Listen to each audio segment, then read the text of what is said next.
Am I laughing? Am I crying? We never know.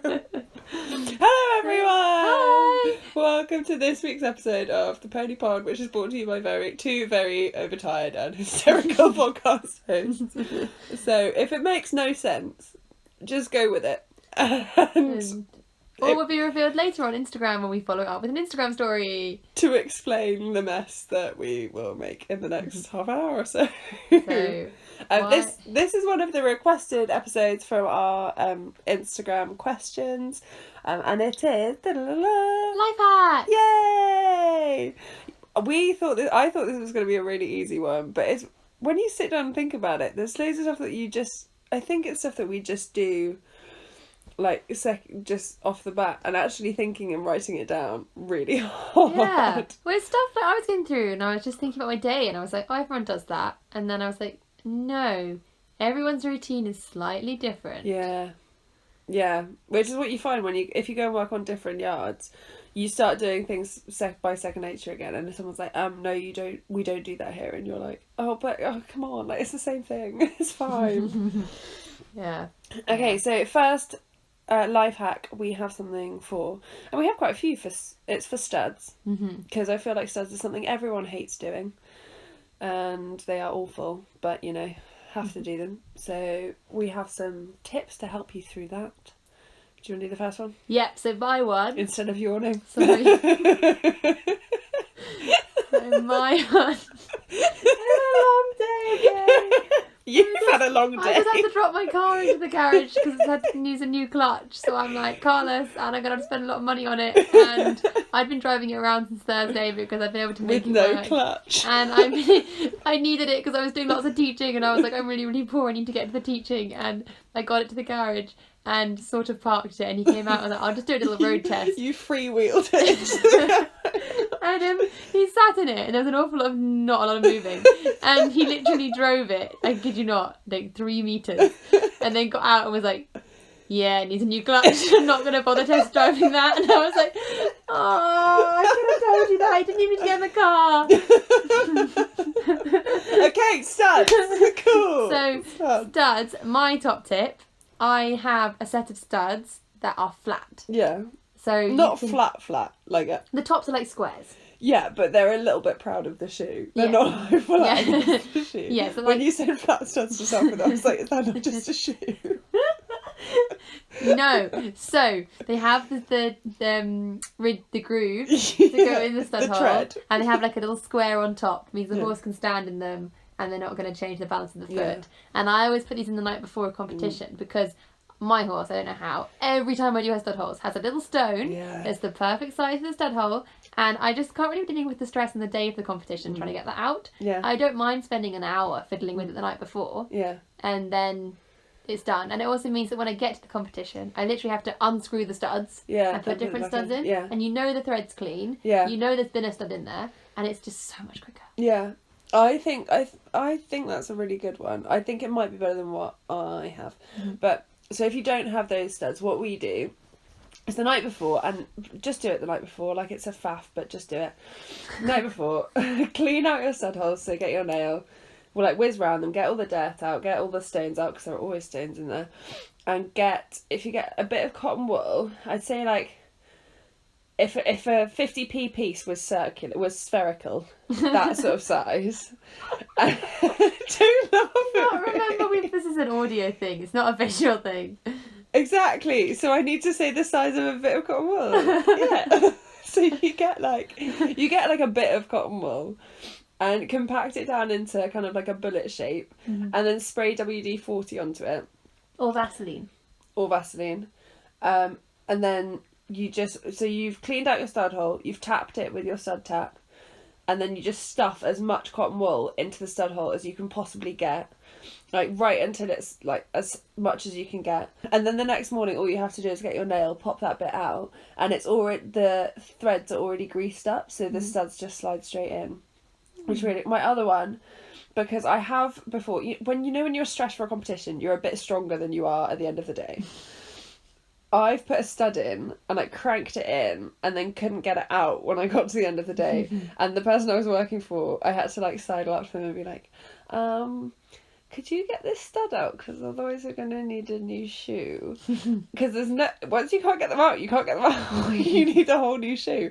And he had to go and get the stud out for me. And he said, which I've always remembered, though it is such a faff and I very rarely do it, if you do your studs as tight as you can get them, and then do like a half turn back, and then back to as tight as you can get them, it just makes sure that you can get them undone. And then you'll always be able to undo them at the end of the day. Because it was very awkward when I was like, so please could you do this?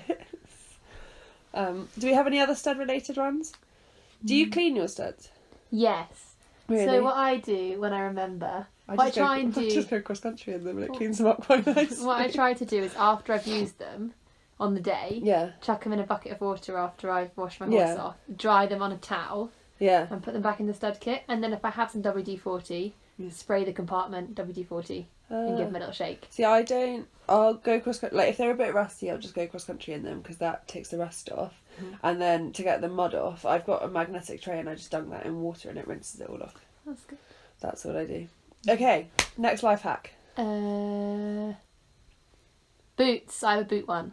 Okay. So you know how it's really annoying that boots, one always seems to get lost. Yeah. And your boots will get mixed up. And when you try to go take a horse up and you put them on top of the saddle and they fall off. Yeah. So all of my boots have their own little drawstring sports bags that I've collected over the years. Aww. So I've got one for my jump boots, one for my brushing boots, one for like competition boots.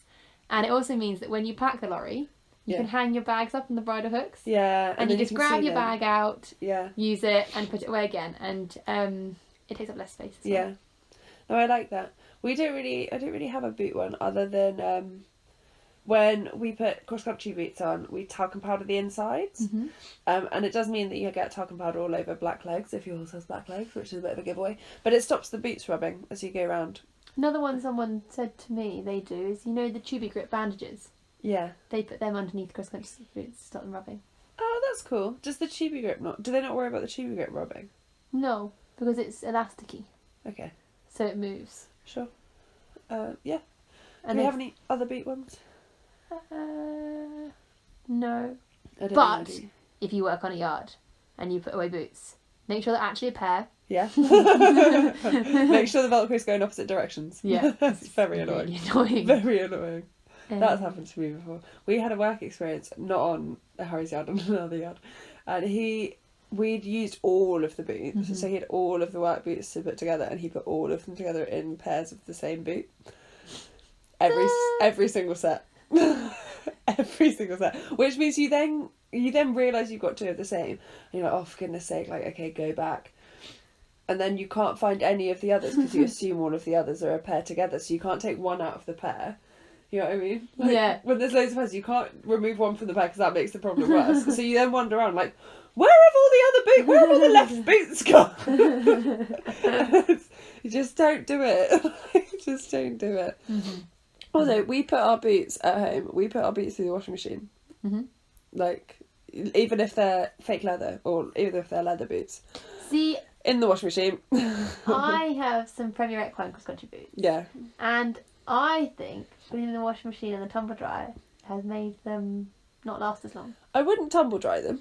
No, I don't anymore. But washing machine, it's just like hand washing them, but a bit more efficient. Surely. I used to just put them under a hose and scrub them in the brush and then... Oh, but that's so much effort. That's what my mum makes me do. So it's so much effort, and B, you never get all of the sand out. Whereas if you put them through the washing machine, you get all the sand out. Do you not think? We have to agree to disagree on this one. Yeah, okay. I still put them in the washing machine now, but because there's no way to hang them really to dry. Yeah. But yeah, I think... Do you tape your cross-country boots? Yes. I don't. I do. Why do you tape your cross-country boots? Habit. It always gets me when people tape them so I don't tape mine because they fit, the Velcros work, and when I get back from cross country, I want to get the boots off as fast as possible. I don't want to be wrestling with tape on the bottom. It depends on the tape you get, because I've got some tape that you just put your hand behind, finger behind, pull it, and it comes out and done. Yeah, but like down, ping, ping, ping, ping, ping, ping, off, off, off, go. But you still have to go ping, ping, ping, ping, off, off, off, instead of just off, off, off. Yes. Janelle Price tapes her cross-country boots. I'm going with that. But and I always see people doing it, and I'm just like, but surely, if your Velcro isn't working, you need new boots. It's a way of getting your cross-country colours on your horse's legs too, because you can get pretty coloured tape. Yes, it is. From an aesthetic view. When I do It's internationals, great. I put the 3 strands on, and I do red, and then white, and then blue, I've and it seen does. you do that. It is this nice Dutch flag. For those that can't see because it's a podcast, Tess has her face in her hands. I can't wait today anymore. Because it's the Dutch flag. Okay. Anyway, I don't tape my boots. Moving on. Another one we had was cleaning tack. So everyone's got bits when you go to clean your tack, and there's like bits of grass dried on, and it's really hard to get off. If when you get your bridle off, you dunk that bit immediately in a bucket of water and give it a quick rinse off. Yeah, and don't worry off. about the leather either, because you're probably going to clean afterwards anyway. So literally just dunk the bottom of the bridle into the thing, and it rinses off, and it makes your life so much easier. The other tack cleaning one we have. So when I clean my tack, I don't like the grease that gets on the reins and all of that. Best way to get it off is to get water that's as hot as you can handle, and I mean like boil a kettle and stop it just before it boils, but have it so that when you put your hand in, it's quite hot and you're having to pass the sponge backwards and forwards between your hands. Really hot water, a bit of fairy liquid, wash your bridle all over with that, not with loads of water, but rub it all over with that gets all the grease off, and then condition with your saddle soap of choice, and it makes your bridle, it makes your tack as spotlessly clean as you would want it. It's great. And if you have forgotten to dunk your bits, then that really hot water, you just take your bit off, put it in that, leave it until the water's cooled down a little bit for you to get the bit back out, and everything practically falls off as you pick it up. It's great. Life hack that I've not tried, but someone told me, was how you get with your bits, sometimes you get a plaque on it. They put their bit in the washing machine, and it comes straight off. Do you mean the washing machine or the dishwasher? Because we have people there was a boy in our pony club who he used to put his bits and his stirrups into the dishwasher because it cleans them up really nicely. And we'd win tack and turn out every time. I'm pretty sure only because we had a boy and he looked vaguely presentable. And every time the tack and turn out steward would go up to him, they'd get to him and they'd go, "Your bit is so clean." And he'd be like, "Well, we put it in the dishwasher."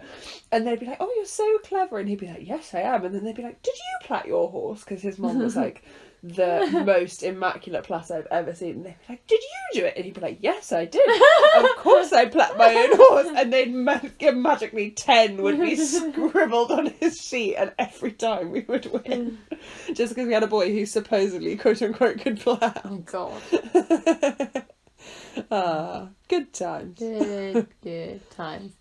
Another one, if you've got a numner that has a bit at the bottom for girth straps to go through, if you put one strap of the girth over it and one under it, it stops the numner slipping back. So if you put one strap through the loop for the girth straps, I feel like we're being really inarticulate. There's a loop for the girth straps at the bottom of a number. If you put one strap through it and leave the other straps out of it, and then do your girth up, it holds it more securely, so it stops your number slipping back if that's an issue that you have. That's one I learned here, actually. Yep. And apparently, this is another one that Nick told me that I don't know whether it's true. When you put your numner on, if you make sure the numner is practically at the front of the saddle, so there's no white in front of the saddle, then it makes your horse's shoulders look bigger, and it makes them look more expressive. No idea whether that's true or not, but that's what I was told. What else?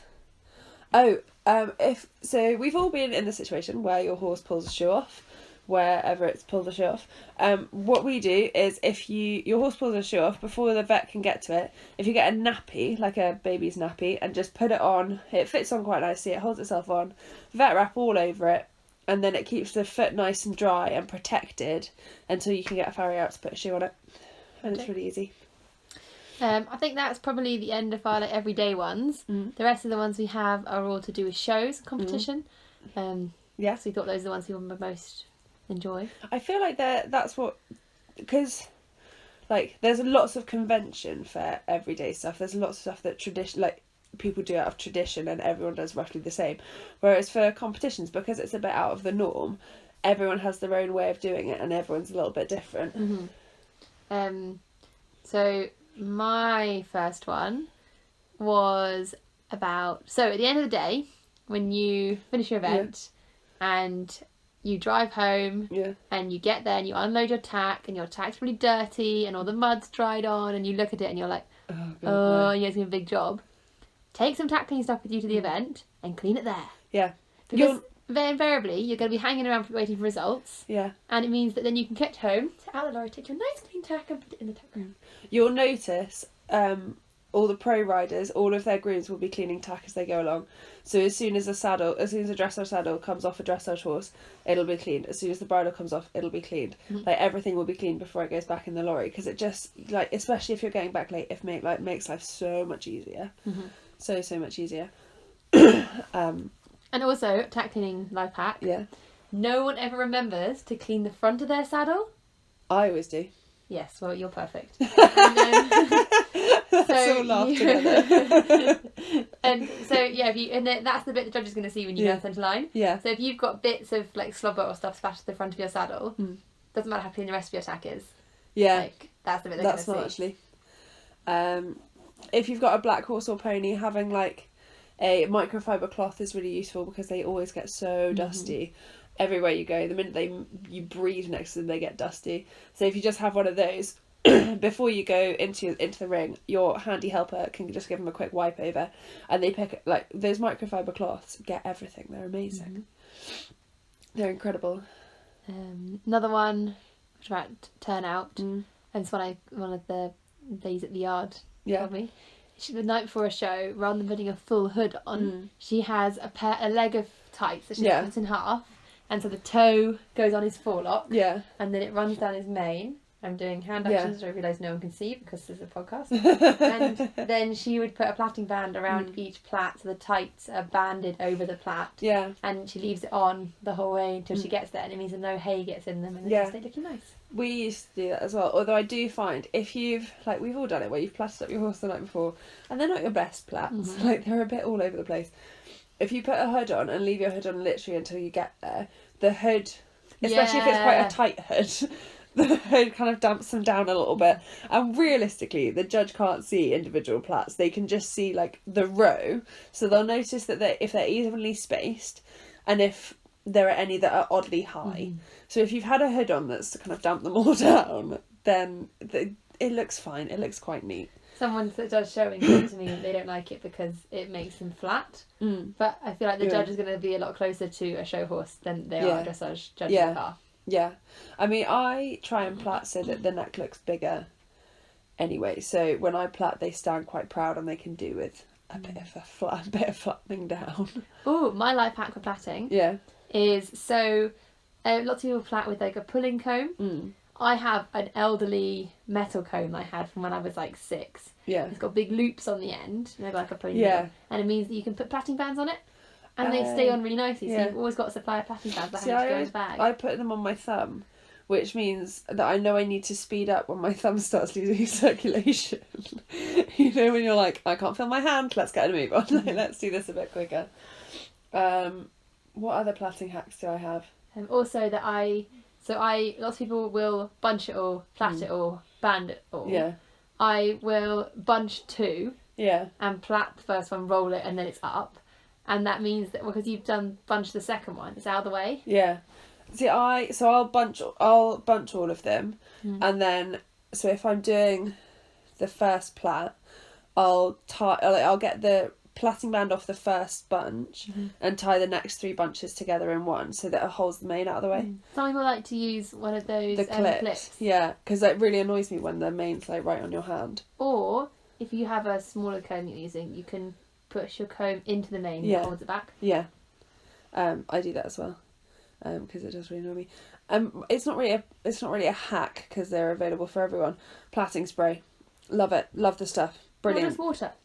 No, water isn't tacky enough. I want to be able to like hold my whole weight on the plait. Like, if your hand isn't cramping by plait 2, you're not plaiting tight enough. That's what I was told, and I live by that. Like, if you're not worried about your tendons, you're not plaiting tight enough. Wow. I'll remember that when I back the trot up on Friday morning. I probably crank them in. And if you want to do Quartermarks and stuff like that, the best thing for Quartermarks is one of those child's body brushes that are like plastic bristled, quite short bristles, and not very long. Like, you don't want one of the massive ones. And then just like cover the horse's quarters in water, do your Quartermarks, have whatever design you want, and then hairspray all over it, like empty a can of hairspray all over your horse's bum. I feel like that's something we can put on the Instagram. I might do that next time I'm competing. So next week we'll keep an eye on your Instagram stories, and as we do these we'll put them up and then we'll highlight them for you to find later. Another one that I think is really good is, so you know, everyone has these posh ice boots and water boots. Yeah. If you get ice cube bags that you put in the freezer, they are the perfect size to go around the back of a horse's leg. Yeah. And they are really flexible because they've got little pockets. Yeah. And they stay cold until the ice melts. Yeah. So what we do is we get like a J cloth. Yeah, you don't want them it next to the skin. You want to have something between them. So wet the J cloth, put that on the back of the leg, then put the ice pack on, and then anything around the top. Yeah. Some people use the cross country boots that just come off cross country, or like cold water boots. Yeah. And what's really good as well is, because if you're going to use them, you have a stock in the freezer. Yeah. If something happens to your horse at home and it needs ice, you've got it loads right in there. Yeah. That's smart. The other one I have that I learned here. If you are... Actually, I didn't learn it here. I learned it at Sam's. Anyway, continue. If you have a horse who's messy in the lorry and its tail is a worry to you, you don't necessarily have to... You can buy one of the tail guards that has the tail bag on it. They're great. But you don't have to. You can just... If you get 2 tail bandages, you do one as you would normally to the end of the dock. You can get the other and just bandage like over the top of the end of the dock and then all the way down to the bottom, and then up as much as you can, and then tie it as you would normally. It just keeps the tail all together and out of everything in the lorry, and it just means when you get there it's nice and clean, and it's so easy to do. Also, the night before a show, if you loosely plait the whole tail, it reduces the number of shavings that you're stuck in it. Yeah. You know what I heard? Instead of fancy detangler, furniture polish. I've heard that too. Yeah, apparently it works really well. I've not tried it, but apparently it works really, really well. And makes them nice and shiny. Another one I have was, so you know how your horses, or some horses, mine is really piggy, tend to eat all their hay on a day after the show. So I save the old chaff bags, the plastic ones, and I'll stuff it full of hay before we go, and I'll just stick that in the lorry. Yeah. And then it's spare hay for the day. Mine won't eat on the way. Like, when you're travelling, she won't eat. As soon as she gets there, she's like, oh, I'm so hungry. But on the way, she won't eat. Mine eats all the time. Today, so the vet sent me some Venta Pullman for her, and I was walking to put it in the feed room, and she was there like, and I was like, seriously, this is medicine. She was looking at me like, it could be a treat job. It's like, oh my god. Licket is too kind to you. Another thing, if anyone's competed internationally or gone to a stay away show, quite often you have to have your bridle number or your competitor number on your horse at all times. So if your horse is out of the stable, it has to have a number on it, whether it's in a head collar or in a bridle. And for a bridle, you probably have to have one of the fancy bridle numbers. Fair enough. But on your head collar, you can just get some white electrical tape and then just get a Sharpie and write your number on, and then it's reusable for next time. Also, on the subject of tape, have black tape. Just have it. Yeah. Because it's just so useful to have. Yes. There's always something that wants taping. So when I do mounted games, you can't have... You tie knots in the reins to help with neck reining and grabbing stuff. Yeah. You can't have the loop. So you have to undo the buckle. Yeah. But it means that then if your knot comes undone, you've lost your reins. So what we do is we tape up the end of it. Oh, yeah. And they also check the stitching really well. But if you tape your stirrup leathers, so the stitching is, then they're really secure and they can't tell. So literally all these ponies are black taped. Yeah. All over.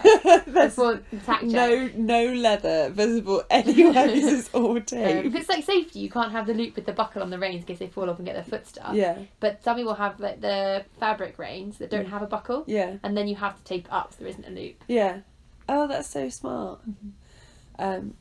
I can't think of any other taping ones. No, me neither.